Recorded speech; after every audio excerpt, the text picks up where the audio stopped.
सुप्रभात। शक्तियाँ, विभूतियाँ और सफलताएँ, ये हमारी आज की आध्यात्मिक चर्चा का विषय। शक्तियाँ, विभूतियाँ और सफलताएँ।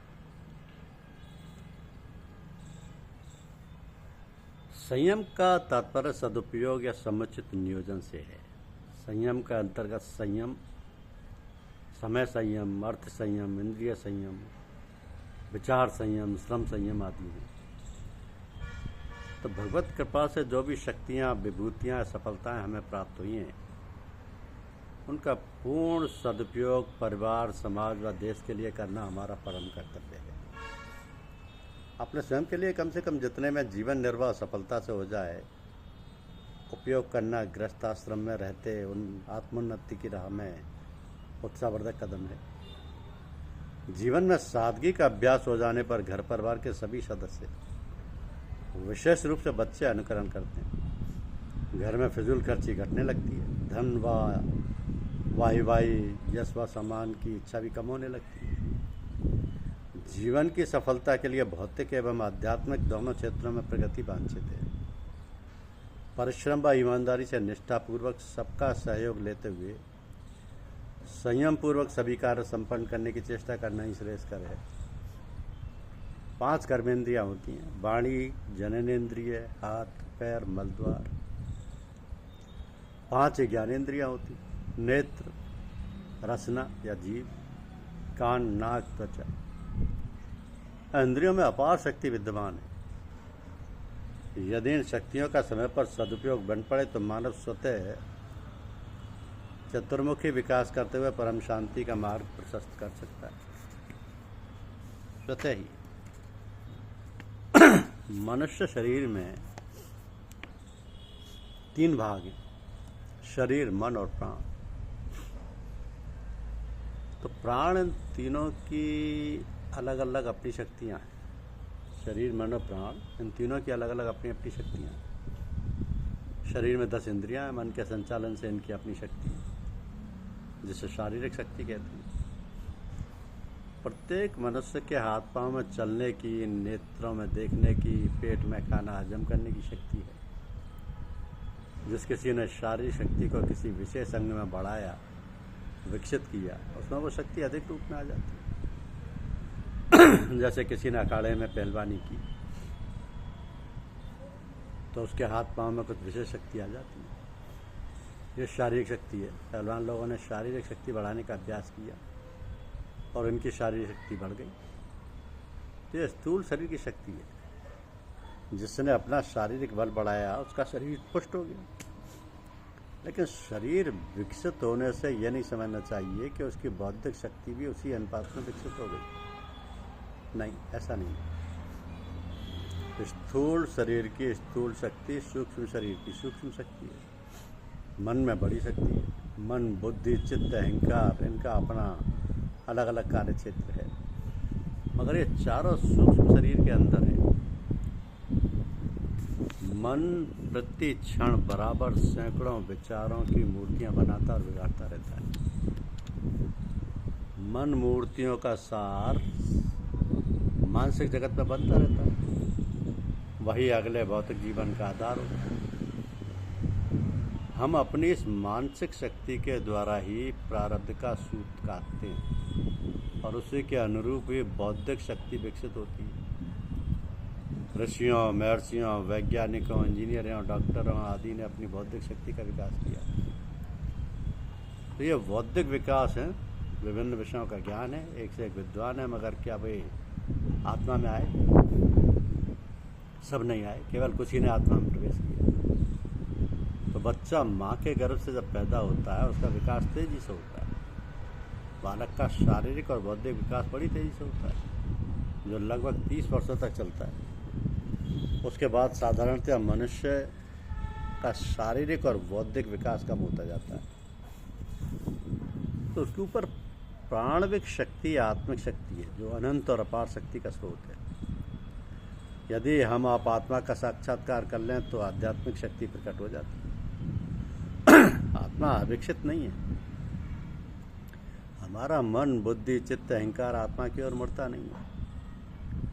जिस आत्मा के प्रकाश से मन बुद्धि हरकत में आती है, काम करती है, उस आत्मा के पास हम नहीं जाते। मन चातुष्टय आत्मा के पास नहीं जा सकते, क्योंकि मन चातुष्टय जो सूक्ष्म शरीर में है वो माया जनित है, ईश्वरीय अंश नहीं है। आत्मा ईश्वर अंश से प्राप्त होती है, आत्मा परमात्मा में लीन होती है, मगर इसके लिए साधन करना पड़ता है। आत्मिक शक्ति की ओर बढ़ेंगे तो आपको अपनी आत्मा की पहचान होगी। आत्मा में वो शक्ति है जो अपनी विचारधारा को पूरे विश्व में भेजता है। जितने जीव हैं उन सबकी आत्मा एक है, एक ही ईश्वर के अंश है। उसमें जो प्रवेश करता है उसमें वो शक्ति आती है। जिसमें महात्मा गांधी थे, सारी दुनिया को हिलाया। अन्य ऋषि मुनि हैं जिन्होंने भूमंडल में ईश्वरीय संत अंश, सत्य, अहिंसा, प्रेम, भक्ति, ज्ञान का प्रसार किया। आत्मा में ईश्वरीय शक्ति है, ईश्वरीय आपकी आत्मा है। आत्मा प्रत्येक व्यक्ति के अंदर कारण रूप में विद्यमान है। इस आत्मा को जो पहचान लेता, जान लेता है, इस सत्य में उसका प्रवेश हो जाता है। जो संसार के प्रत्येक व्यक्ति के अंदर प्रवेश पा जाता है, जो सत्य वाला है, वो सबको प्रभावित करता है। ये तीन शक्तियाँ मनुष्य के अंदर है, शारीरिक, मानसिक और आत्मिक शक्तियाँ। तो अपने स्थूल शरीर को स्पष्ट रखिए, इसकी शक्ति को बढ़ाइए, ज्ञानार्जन करके बौद्धिक शक्ति बढ़ाइए, और आप जो हैं ईश्वरीय अंशों से पहचानें, अपने भीतर आएँ और सत्य को जानें। यदि आप इस सत्य में आकर ठहर गए तो आप परमात्मा के आप प्रिय हैं, बता दिया। कर देखो, साधना करो। बुद्धि से तो केवल पेट भरने का काम होता है। अन्न खरीद सकते हैं, कपड़ा खरीद सकते हैं, मकान का किराया दे सकते हैं। बुद्धि का अलग कार्य क्षेत्र है। सत्य में बुद्धि पहुंचती नहीं, माया और सत्य का विरोध है। सत्य में आइए, जो आप हैं उसे पहचानिए। ना आप हाथ पैर हैं, ना सूक्ष्म शरीर है, ये तो मकान है, मकान के अंदर आदमी रहता है।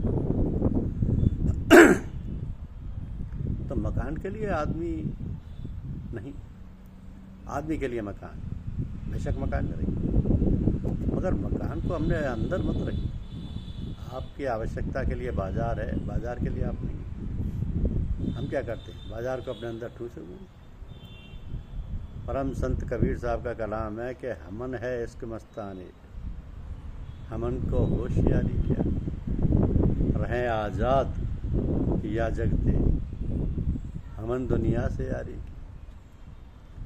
इश्क या प्रेम ईश्वरीय अंश है। प्रेम आत्मा का गुण है, और होशियारी संसार की, माया की है। हमें स्थूल व सूक्ष्म शरीर से जगत का व्यवहार करते हुए कमल पत्र की भांति अपना जीवन बिताना चाहिए। हमें संसार में रहते हुए भी उसमें फंसना नहीं चाहिए। पचो मत आए इस जग में, जानियो रैन का सपना। काल जीवों को खाता रहता है। कैसे खाता है? ईश्वरीय अंश आत्मा को छोड़कर बाकी जितने तत्व मनुष्य के अंदर हैं उन सबको खाता रहता है। मनुष्य शरीर एवं सूक्ष्म शरीर में जितने मायावी अंश हैं, पंच ज्ञानेन्द्रियाँ, पंच कर्मेंद्रियाँ, मन चातुष्टय, सतोगुण, तमोगुण, रजोगुण, पुरुष एवं प्रकृति, इन सबको काल खाता और पचाता रहता है। तो सतगुरु के नामदान लेकर उस कमाई में लग जाइए। सूरत शब्द योग की कमाई कर और इस पिंड शरीर और ब्रह्मांड शरीर से ऊपर पार ब्रह्मांड शरीर में पार पा ले। सूरत शब्द की कमाई कर और इस पिंड शरीर और ब्रह्मांड शरीर से ऊपर पार ब्रह्मांड शरीर में प्रवेश पा ले, तब तुझे काल नहीं खा सकता और नहीं पचा सकता।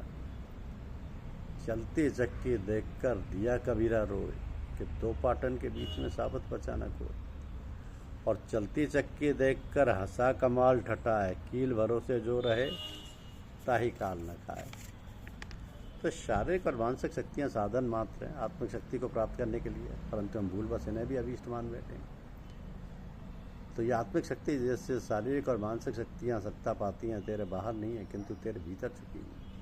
जैसे दीपक के नीचे अंधेरा रहता है, वैसे मनुष्य सत्ता के प्रति अंधकार में, जो कि उसकी आत्मा है। हम स्वयं को ही नहीं जानते, और यदि हमारा सारा जीवन ही गलत दिशा में चला हो तो आश्चर्य क्या है। भोग की धुन में निरंतर भटकता माया में आबद्ध मानव सबसे पहले तो अपने अंतर में आत्मदीप का ज्ञान जला, अपने आत्मस्वरूप को ज्ञान। विषय तो अपार है, अनंत अगाध, इसलिए अपने आप को पहचान। धन्यवाद।